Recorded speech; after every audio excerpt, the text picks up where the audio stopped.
Ticket পেয়ে সক্রিয় লকেট, সাংবাদিক বৈঠক করে জানিয়ে দিলেন দ্বিগুণ ব্যবধানে জিতবেন। ডবল থাকবে ব্যবধান। লাস্টে আমাদের 78,000 80,000 হয়েছিল, এবারে আমাদের ডবল থাকবে। এটুকু বলতে পারি 35টা আসন আমাদের অমিত শাহজি বলে গিয়েছিলেন, আমরা 35টা আসনই আমরা এবারে নরেন্দ্র মোদীজিকে উপহার দেব।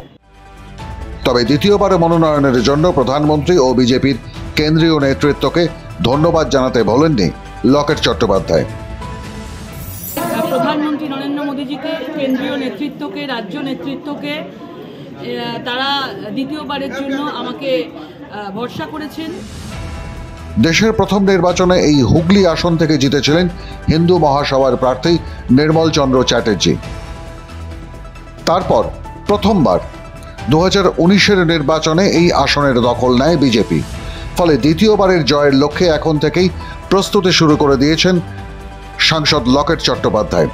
জনসংযোগে অন্য দলগুলির তুলনায় প্রথম রাউন্ডে এগিয়ে থাকাই তাঁর লক্ষ্য ঠাড়ে ঠোড়ে বুঝিয়েও দিয়েছেন লকেট।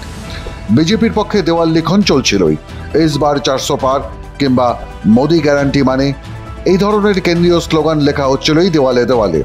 এবার নাম ঘোষণা হওয়ার পর দেওয়াল লেখায়, প্রার্থীর নাম লেখায় জোর। হুগলি লোকসভা কেন্দ্র গুরুত্বপূর্ণ আরও অনেকগুলি কারণে। এখানকার 7টি বিধানসভার মধ্যে রয়েছে শিল্পের দাবি ওঠা সিঙ্গুর, শিক্ষক নিয়োগে দুর্নীতি ও চাকরি চুরিতে তোলপাড় বলাগড় পান্ডুয়া, আইন শৃঙ্খলা নিয়ে প্রশ্ন ওঠা চুঁচড়ো, সংকটের তাঁতশিল্পীদের ধনেখালি, এছাড়া চন্দননগর ও সপ্তগ্রাম। বিরোধী শিবির এখনও প্রার্থী ঠিক করতে পারেনি, ফলে অ্যাডভান্টেজ বিজেপি। তারপর মোদীর নিজস্ব কারিশমা এবং রাম মন্দির উদ্বোধনের পর অ্যাডভান্টেজও পেতে পারেন বিজেপি প্রার্থী লকেট চট্টোপাধ্যায়।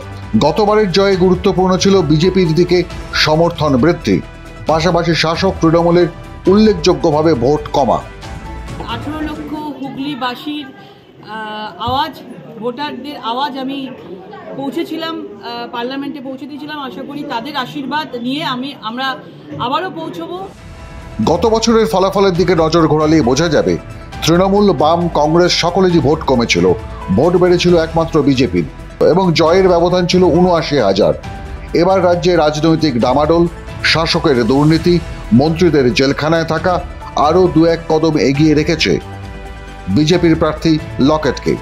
ফলে লকেট আশা করতেই পারেন 1.5 লাখের বেশি মার্জিন।